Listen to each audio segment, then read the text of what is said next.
I made a video about some of my husband's grandparents, and I realized that if people aren't that into genealogy and into the Gillette tree like I am, they may have a hard time understanding.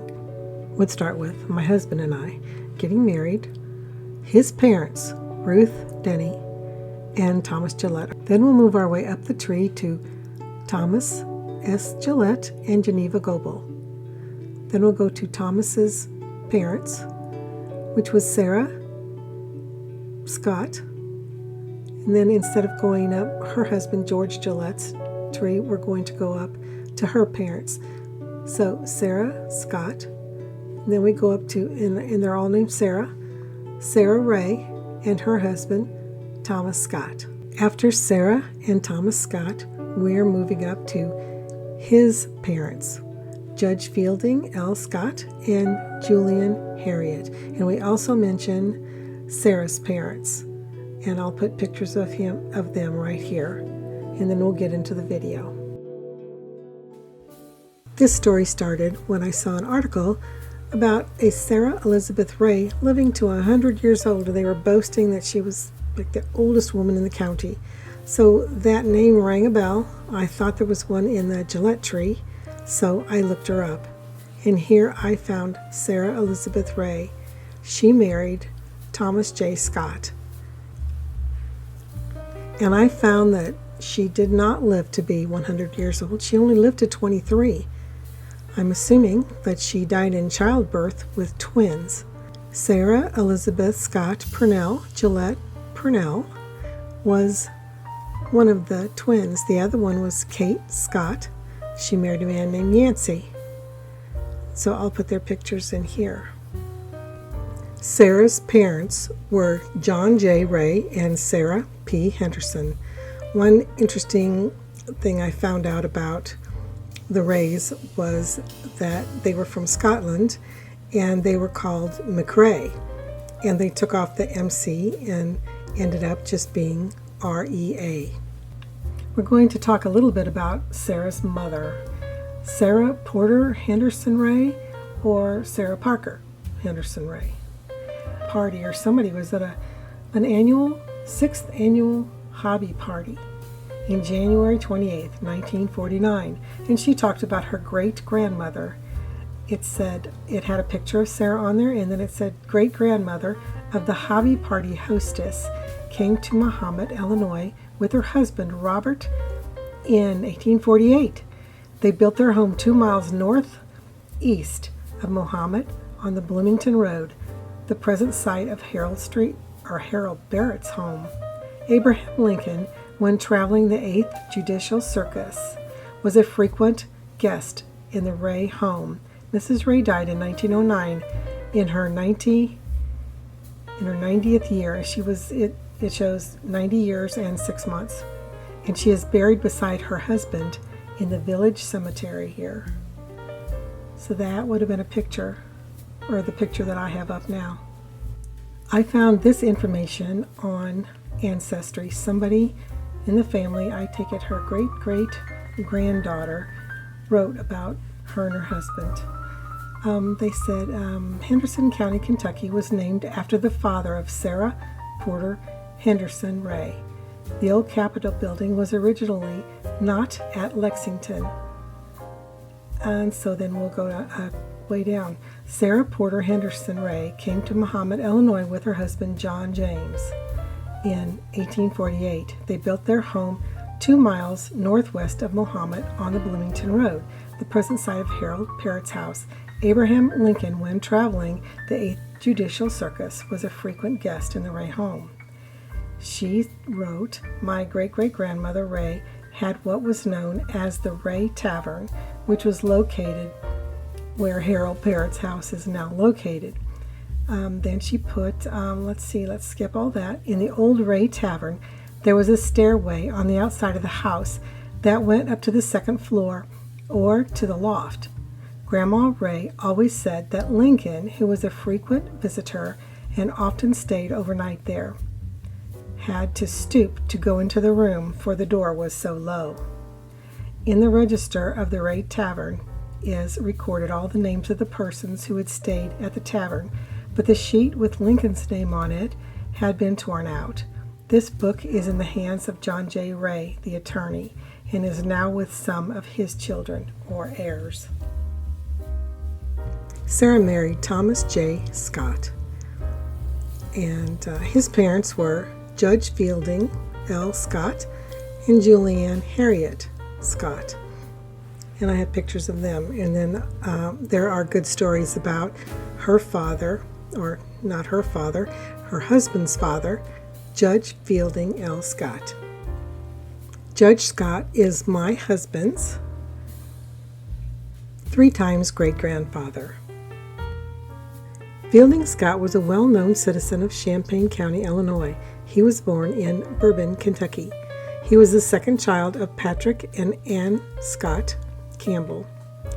She was from Ireland and her husband was from Pennsylvania, but his father was from Scotland. In 1778, Judge's father, along with 20 other families, decided to immigrate to Kentucky. They went down the Ohio River on flatboats. They were never able to land, fearing the Native Americans, until they reached Louisville, Kentucky. Judge was 29 at that time, or Feilding was 29 at that time. Their provisions running short, his grandfather, with 3 others, effected a landing and went 90 miles to Boonesboro for relief and supplies. Soon after, Mr. Scott located land about 20 miles from Boonesboro in what is now Bourbon County, where he died in 1806. His son Patrick also died there in 1854. The early life of Judge Scott was spent on the father's farm. September 18, 1827, he married Julia A. Harriet. In 1830, with 1 child, they started to Illinois. Arriving at the Grand Chain in the Wabash, they were delayed and compelled to resume their journey overland. Mrs. Scott riding on horseback. The snow was knee-deep. They traveled all day through a wilderness when Mr. Scott, becoming exhausted, mounted behind his wife, and fortunately, they reached shelter. Soon after that, they bought a farm in Vermilion County, where they lived for 6 years. Then they moved to Mahomet, where he resided until his death, which occurred November 16, 1877. Judge Scott was a missionary Baptist in his religion and an unflinching Republican in his politics. During the war, he was a staunch Union man. Thomas J. Scott, Sarah's husband, was a farmer and a Champaign County sheriff, and was an esteemed citizen throughout the area. When he was 23, he joined the Union Army. During the Civil War, he was promoted from private to first sergeant. At the Battle of Chickamauga, he received 13 bullet wounds in different parts of his body and was sent to the hospital in Nashville. His father, Judge Feilding Scott, arrived at the hospital dreading the news that his son had died. His father was able to take him home, even though the prognosis was grim. He remained at home under a doctor's care from the fall of 1863 to the fall of 1864. At that time, he was ordered back to his regiment, even though he was still on crutches. He arrived in Nashville and was attacked with varioloid, which I had to look that up, which is a mild form of smallpox. He was then ordered to stay in a pest house for 5 weeks.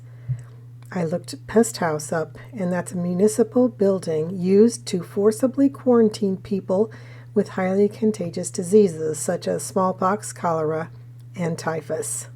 After that ordeal was over, he applied to go north, but since his name was not on the list, he was sent to the front. And 3 days later, gangrene set in on his heel, and finally he was granted a furlough. At the Battle of Chickamauga, he was also captured, but soon released in a prisoner exchange.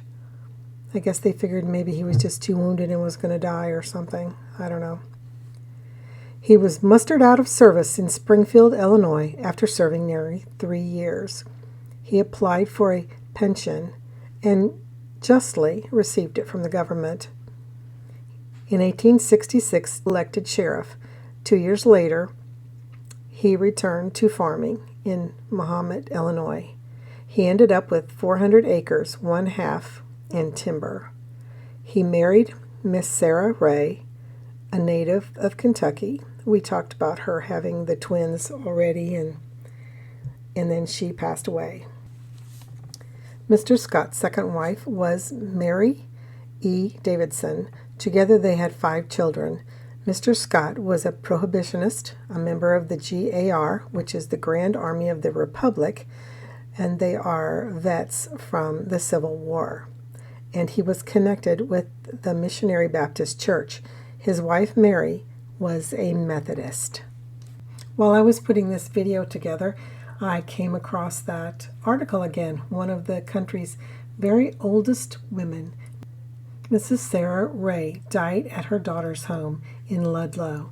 It says, Mrs. Sarah Ray, one of the oldest residents of the county, died Saturday evening at the home of her daughter, Mrs. W. Smith, after an illness of several weeks due to old age. She had been in a precarious condition for several days prior to the end, which did not come unexpectedly. Mrs. Ray was born in Kentucky 51 years ago and had spent the greater part of her life in this county. She had resided in Mahomet, Urbana, and Ludlow. From girlhood, she had been a member of the Baptist Church and was a woman beloved by all who were fortunate enough to form her acquaintance. So she was buried in the family plot in Mahomet. This picture may help put a little bit into perspective. At the very bottom, it's Ruth Denny and Thomas Gillette, my husband's mom and dad. Then his grandparents, Geneva Goebel Gillette and Thomas S. Gillette. Then his parents, George W. Gillette and Sarah Scott Purnell Gillette Purnell. And then in this one, we went from Sarah Scott up to her parents, Sarah Ray and Thomas Scott. And then we went to Sarah's parents. So many stories, so little time.